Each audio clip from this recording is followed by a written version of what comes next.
Corey Pinegar, welcome back to the podcast. Steve, good to see you.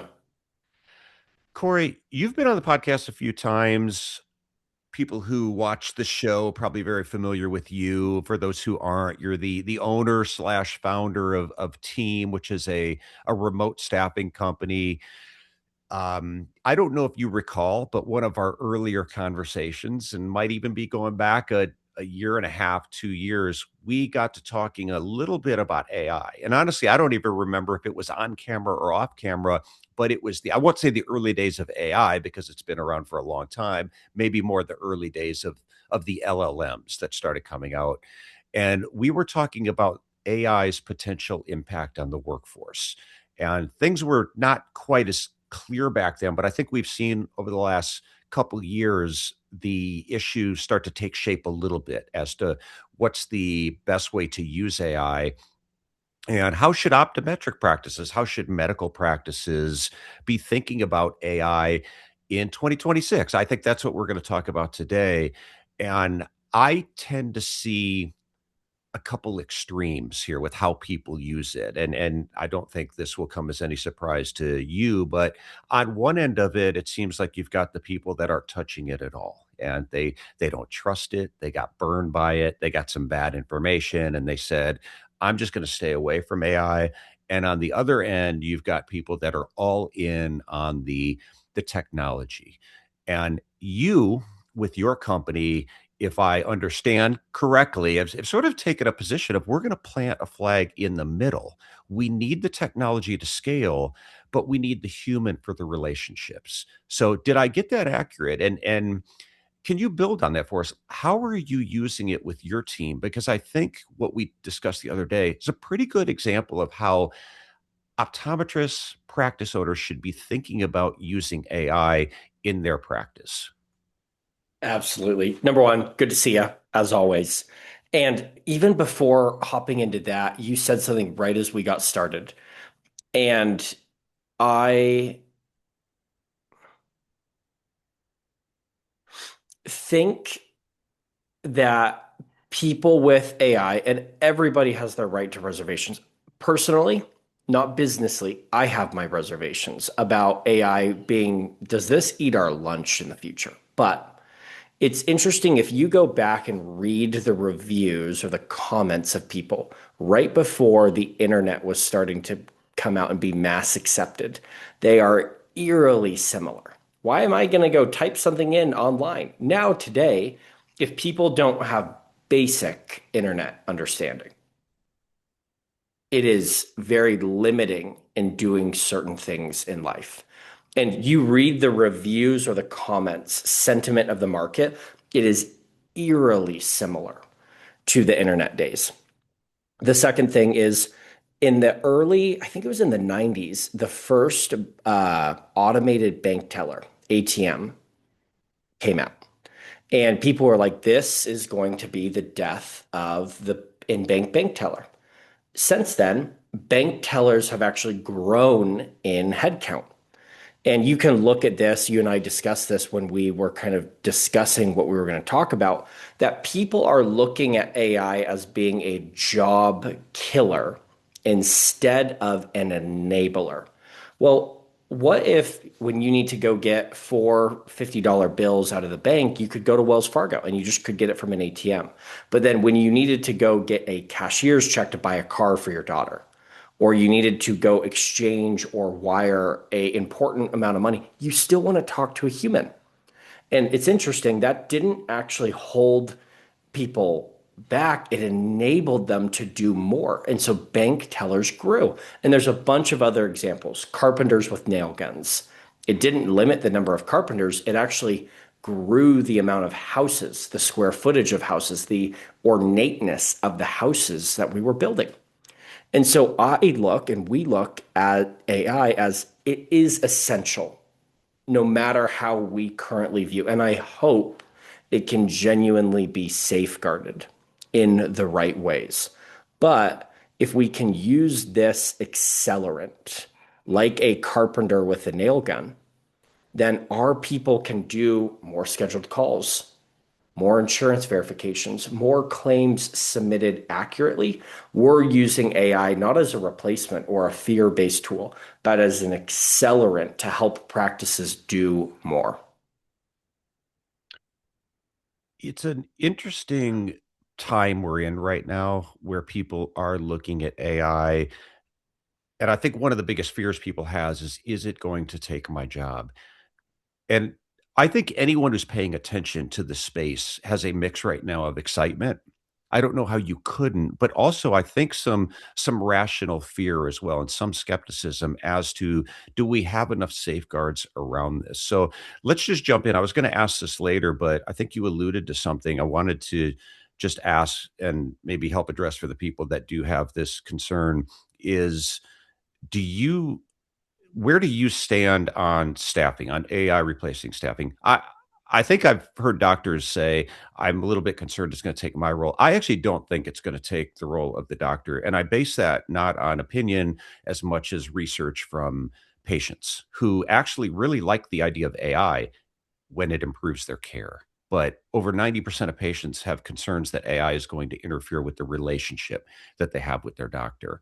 And I think really that's what we have. And I think that's what we really have to lean into over the next 5 to 10 years, 15 years. Corey, I will put a caveat out there. I have no idea what the world's going to look like Hey, we in are all 100 years. speculating here. I'm speculating within, the years. Let's talk about the next 10, 15, maybe even 20 years. But I think people hopefully are still going to want other humans around. Do you agree with that? Since you work so closely with staff, I've heard mixed opinions on that, though. People saying, well, it's not here to replace your job. And I've heard other people say, well, we may get to a point where you walk into an optometry practice and there's no one there to greet you. Is that a good thing? Is it a bad thing? Are we going to get there or not? I mean, a practice could possibly in the future run on a more automated model. When you go to the Four Seasons Hotel or any of those other boutique brands, if you buy a Delta One laydown ticket to Europe right now, you go in, you have a dedicated check-in desk. You're not checking in and printing your bag tags and then dropping it off. People love human interaction. We crave it. And so that theory is never going to change. The second thing that you brought up a minute ago of like, is AI going to replace it? I actually think a very close analogy to clinical related comments, because people can look at like insurance verification or phone calls and feel one way. But then doctors are like, well, what does AI do for me? My best friend is a Delta pilot, and he takes off out of Salt Lake Airport 2 to 4 times a day. Beyond taking off, taxiing, and landing, he really doesn't touch the plane. And technically, many of Delta's Airbuses have the ability to auto land when needed. Does that mean that there are less pilots today? No, there's more pilots than ever. The reason that happens, though, is those pilots are there for when things go wrong, where the engine hums a little weird before they're about to push back. And he says, I've done this 10,000 times now. Something's a little bit funky. Or when the winds are coming in at a crosswind and you've got to land in a safe way. Doctors are there to use technology, but to be the safeguard, to be the human eyes, and to explain things. Hey, we're about to go through a little turbulence. Everybody buckle up. Or, hey, this is the reason for our delay. Pilots are more in demand than ever right now. There's a backlog of demand for pilots out of Salt Lake. And there's more technology than ever, but people crave to walk past that cabin and see that there's two people up there with their uniforms, with their caps on. And guess what? Beyond the first 3 minutes and the last 3 minutes, they don't do anything. But they're there for that moment where the engine squeals 36,000 square feet, 36,000 square feet, 36,000 feet in the air, and they can take you home safely. They're paid for that. It's the same as a doctor. The doctor is there to say, hey, this one's a little bit more funky than the read I'm getting. Let's dig in. And people want that. There's not even one flight person in the front. There's two, even though there's amazing technology and there's not even conversation with the FAA about changing that. As someone who's Going to get on a plane tomorrow. Yeah, I don't think we're ready for the Waymo of of the skies yet. When We're you not even trending that way. Right, we're not even trending that way. And here's what's going on in the industry right now. We're starting to see a pendulum swing back toward rehiring people that were let go. An obvious target when we think of a job that might be in jeopardy would be coders, because I'm coding things and I know nothing about coding. And I'm creating some pretty cool stuff now that I never could have done a year ago. There was a company, and this has happened at multiple companies, but one in particular I was reading about is they laid off like 300 of their coders. You know what they did recently? Called Hired it them. back. They hired them back because they said, we don't know what to do when AI messes up. We don't know what to do when we don't understand the outputs. We don't know what to do or how to interpret everything that it tells us, and we need to get people back for that. So what are some situations where you think optometry practice, medical practices could go too far with it? I mean, where do we start to lose the human touch? And I know that a lot of companies are going to be creating tools and creating different applications that implement AI into the office. And I think a lot of it is great. You guys are doing some real cool stuff at Team, but should we also, is there some kind of framework we should follow just to make sure that, hey, we need our hands on that. We still need, as they like to say, a human in the loop. I think it's a great conversation. So I am a almost economics degree. I have 15 hours of credits left from BYU. And so ultimately, I think the free market shows you what they're comfortable with and what they're not comfortable with. If you rolled out an AI voice agent for scheduling, and then you 60 days later say, oh crap, I have no new patients and my total visits are down 30%, the free market is probably showing you, your patients are showing you that they are not interested in that. But there are things that do not require patient-facing technology interaction. Verifying insurance, submitting claims, formatting notes easier from scribing to prepare them for revenue cycle management, where AI can do a really good job and it actually increases the patient experience because it allows more people to be focused on them during the conversation instead of pulled in multiple directions trying to multitask. And I think that's the easiest place to start. Where are you getting pulled away from the most important thing, which is the patient in front of you? And if you're buying back that time on the business admin side, your claims get paid quicker, your you submit more claims, you can see more patients because you've got an automatic, reactivation campaign going. But all of those things then help drive the clinician and the staff to do what they do best. There's so much conversation around the voice and the scheduling side. I think that's where we should have the greatest caution. But all of these other business administrative tools, we're just increasing the effectiveness of our staff. It's not about replacing it. But what if you could submit 20 claims a day, just to theorize a number? And then you could start using a great piece of technology and you could do 35 a day. They would get paid sooner and you would get paid more because it would be maximizing the dollar. It's not about using AI to replace or take a job. It's using a combination of technology to get the outcome done as efficiently as possible. Even if you still had to oversee it, and there may be some technologies out there that you don't have to oversee, or 5 years from now, everything's going to evolve. But I have a friend who's a coder, and I asked him about it, and he said, I'm actually busier than ever. We're doing more work. The work has been multiplied, but I'm doing a lot less actual coding and a lot more oversight and analyzing what AI is telling me. To use your example of submitting 20 claims and being able to go to 35, that doesn't necessarily mean that it wouldn't benefit from having a human in the loop there to oversee these things and make sure that things are being done, submitted correctly, do spot checks and things like that. But you start to see the productivity increase. And I think there's things you're mentioning, things too, Corey, that the patient will never notice, but in a good way. They're not going to know that you're not verifying their insurance and submitting claims, but they don't care. They don't see that anyway. They're going to notice, though, that you're spending more time with them. You're giving them more attention. There's more eye contact. You're not being pulled in 10 different directions. They're going to notice that.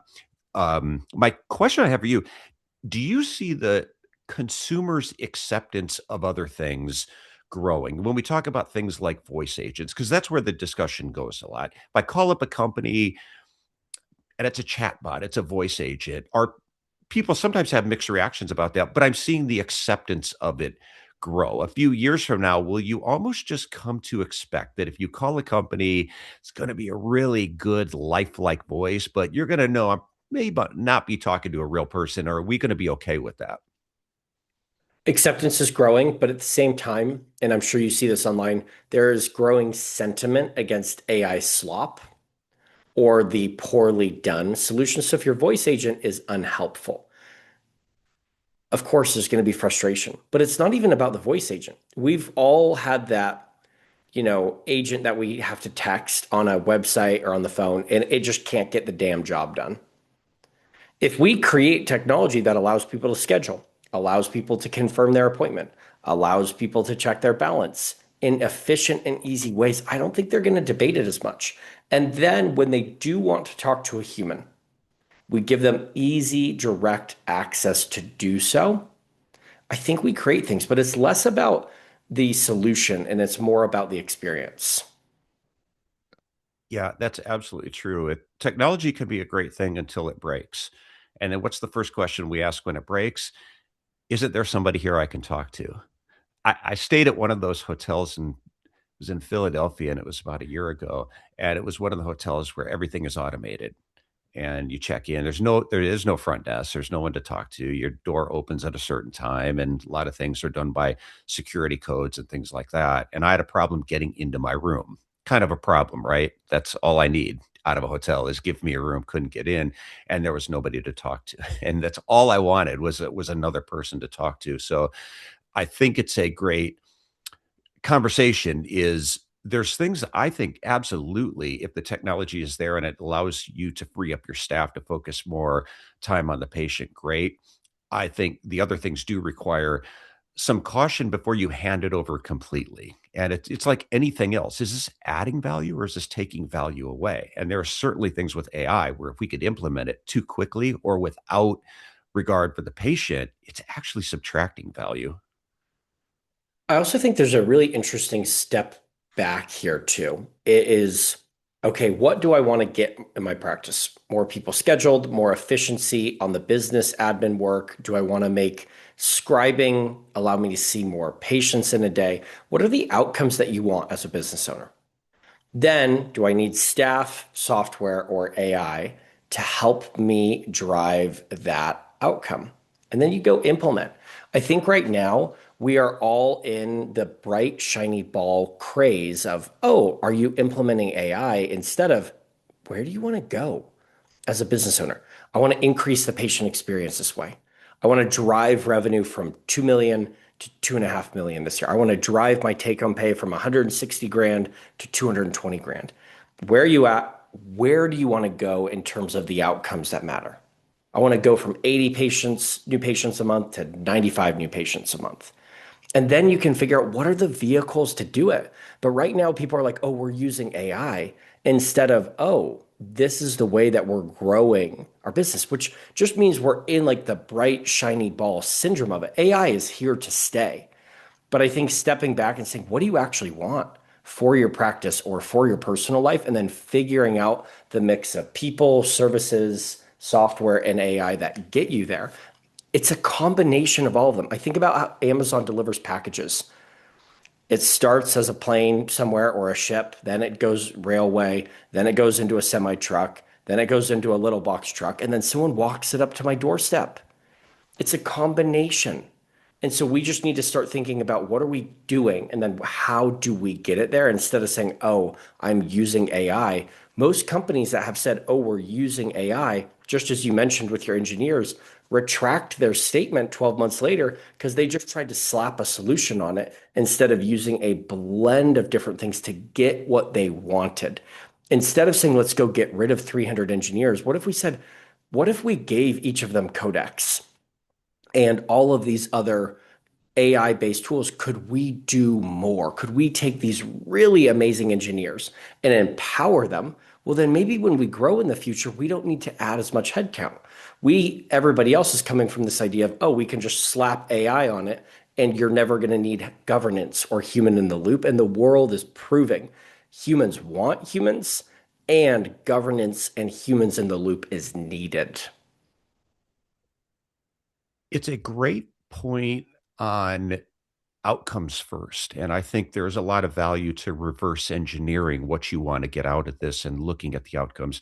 There's a term I read recently, it's called productivity theater. And it was referencing AI, but it probably could be used for any technology. And the point being that these companies out there that are just investing in all the latest AI, it's just a lot of productivity, but what kind of value, what kind of outcomes are they getting from it? And I think any business, big or small, is at risk sometimes of saying, well, I'm behind the curve on this, so I'm just going to start spending a lot of money on AI, but what outcomes are you actually getting? And here's the downside to that. I don't know if you're aware of this, but a lot of bigger companies that actually implemented AI, a lot of their initiatives actually failed. And it's not that the AI didn't work, it's other things that they hadn't considered. For one, implementing or it's hard to implement change to begin with. So when you go out without really a change management plan and you try to change anything, technology included, that can be a problem. Sometimes the costs are can be prohibitive depending on what you want to do with it and the initiatives fail. So going into it with a plan and being able to track those outcomes. How do you do this within your company? I mean, how would you look at it from an AI standpoint to make sure that, okay, obviously team is starting to, or maybe you've been doing it, implement AI into the system. So you've got this blend between an actual human and the technology, but to not become that company that implemented AI and didn't really add any value. It just created more chaos and more cost to the company. How do you strategize that, and how do you actually track the outcomes that you wanna get from it? So we probably were in a luckier position early on where a year and a half ago, we released a dashboard where we could, and our practices could easily see the number of calls that a team member picked up in a day, the number of recare calls that were done, the number of insurance verifications were done. And why that matters for your comment or question here is we had context on what was performance prior, what was outputs. And most people, if I said, hey, Steve, how's your front desk?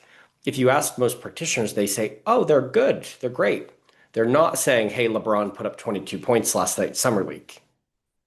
And so it's harder to quantify it. So for a year and a half before really kind of that next tier up of AI, we were able to say, how many insurance verifications does our team member do a day? What's the average conversion rate? What we're now looking at, going back to your comment about let's not measure the bright shininess of it, let's measure the outcome. Are we able to do it more efficiently with higher quality? And so are we able to produce more or more accurately? And so then when we look back after the implementation of these things, we can say, all right, did Corey's conversion rate move from 64% to 68%? Well, then we helped get the job done more efficiently. Were we able to do 6 verifications an hour? Now it's 8. It doesn't matter that we use it.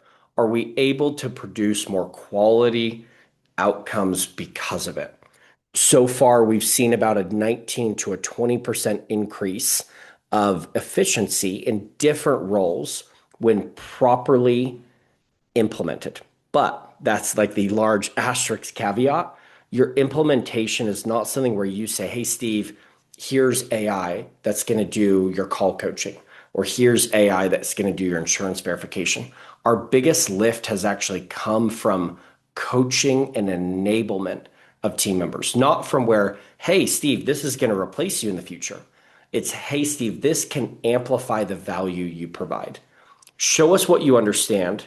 Show us where you feel like you're sucked into the time of your job, and we're going to help you use this tool for where you're at and where you want to go. But getting that buy-in and training and training in an individual conversation is where we've seen the lift. The lift is less from the technical stuff.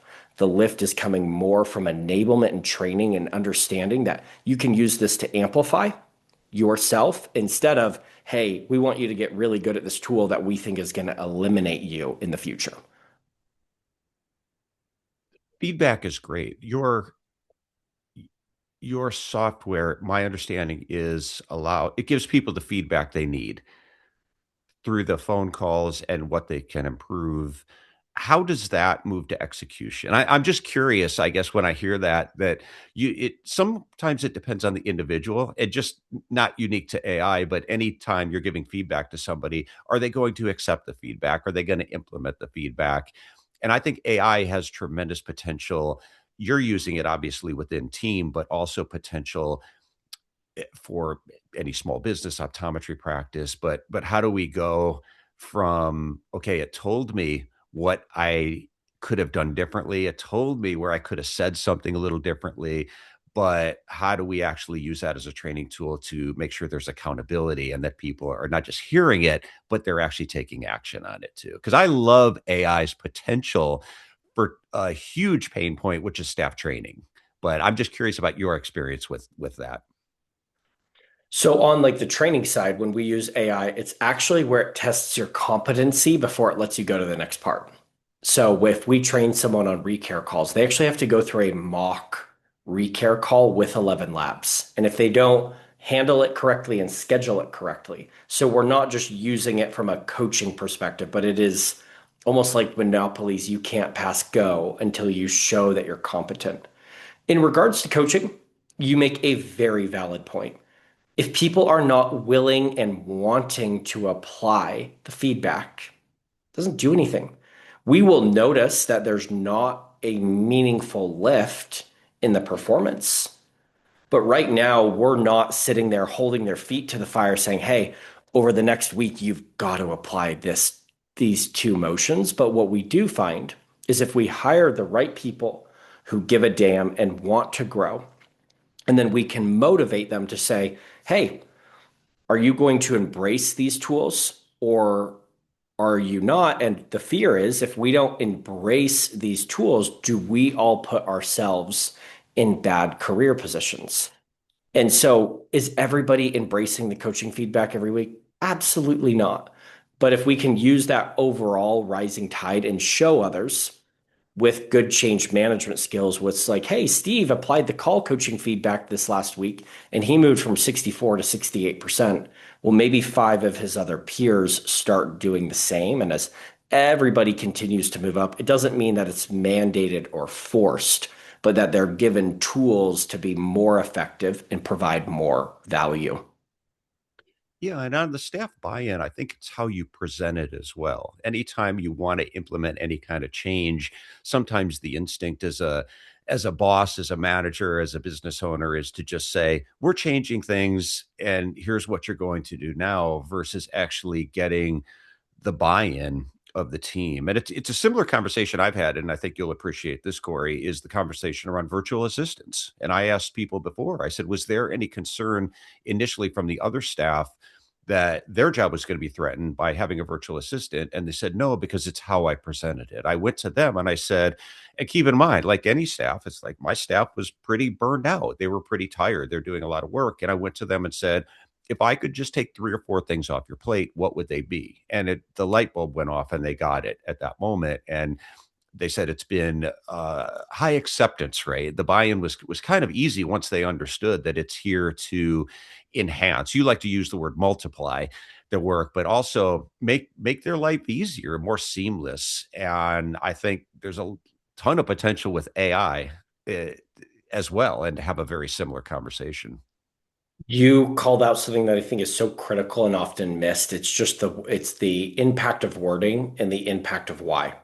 If I go and say, "Hey staff, we're hiring a virtual assistant," many of them are going to jump to the worst possible conclusion that is my job going to be eliminated by another virtual worker in the future. What you just said, hey guys, you're overwhelmed, you've been burned out, you deserve to earn more money. Let me bring you in support so that you can be in an elevated and delegated position.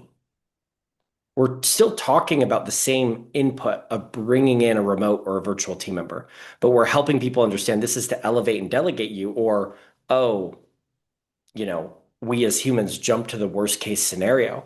and I think that this puts me out of business in the future, of course I'm going to fight the change then. Of course I'm going to like be worried about implementing it too good. And that's why as business owners, we have to say, okay, I know that we need to move this direction, but how do I help my staff become bought in? And if they can't understand how it helps them grow personally, professionally, or financially in the future, it's hard to have buy-in and support from your team. Without a team, you cannot do anything.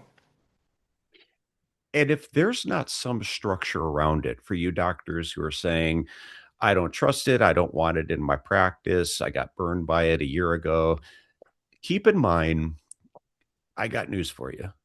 Your staff is using it. They're just using it behind your back.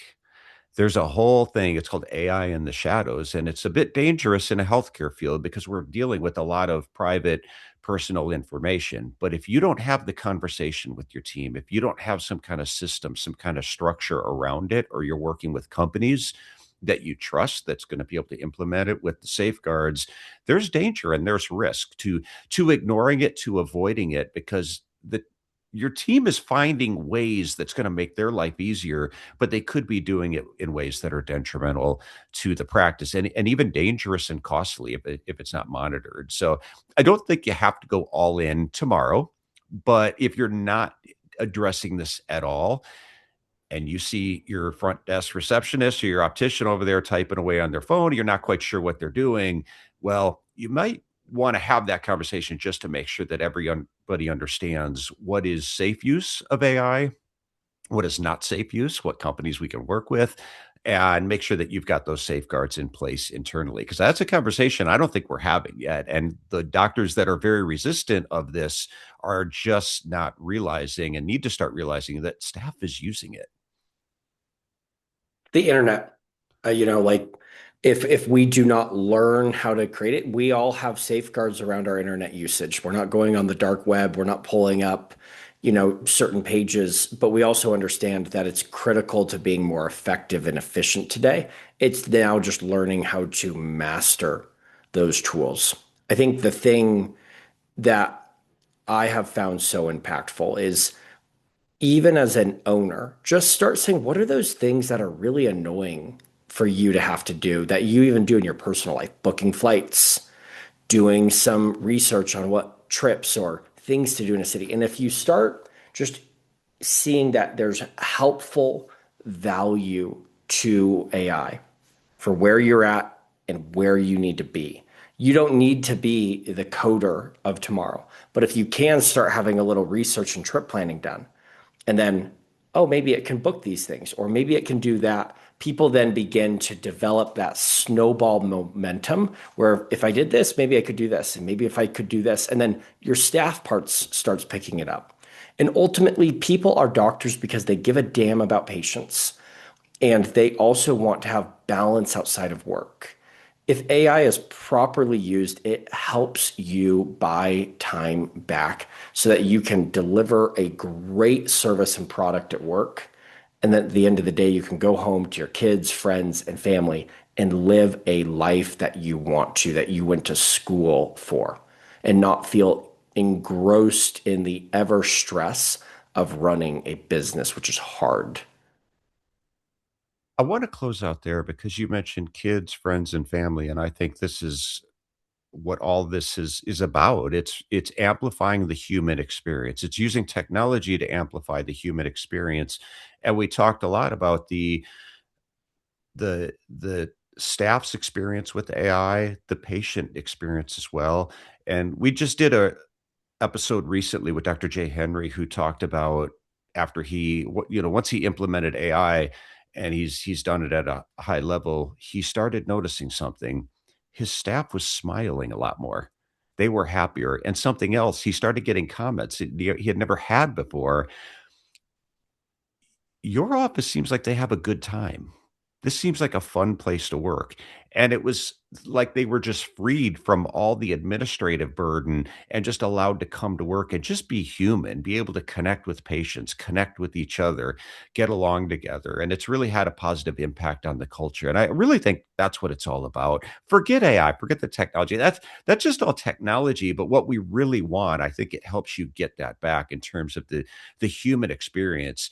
Nobody went to optometry school and said, I can't wait to get out and start submitting claims and chasing down stuff from insurance like all this stuff. I call it the second job you never asked for, and a lot of doctors feel really stuck in the second job they never asked for. So I love the fact that there's tools out there that help us get that back when we look at a time right now where so many doctors, 50%, probably more, claim to be moderately to severely burned out. It's a problem. It's a real problem. And I think we have to look at all avenues that let us get back to that sense of feeling like we have some purpose and meaning in what we do and we're not just data entry clerks. I think the way that you closed it there, genuinely, I've done a lot of these just as you have, as my Gen Z sisters would say, no notes, in the fact that you connected it all to happier staff and happier doctors. And if implemented correctly, you have a practice that allows you to live life. That's it. Corey, thank you so much. Thank you. Where can people find out more about Team? Yeah, so if people want to learn more about Team, our website's hireteam.com, which is Two E's. HIRETEEM.com.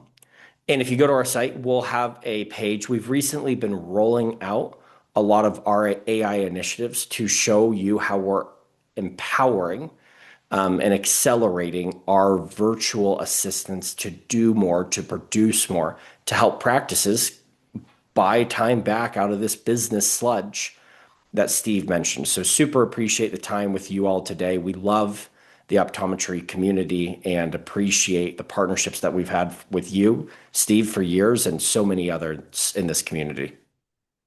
Well, thanks again, Corey. Always appreciate your time.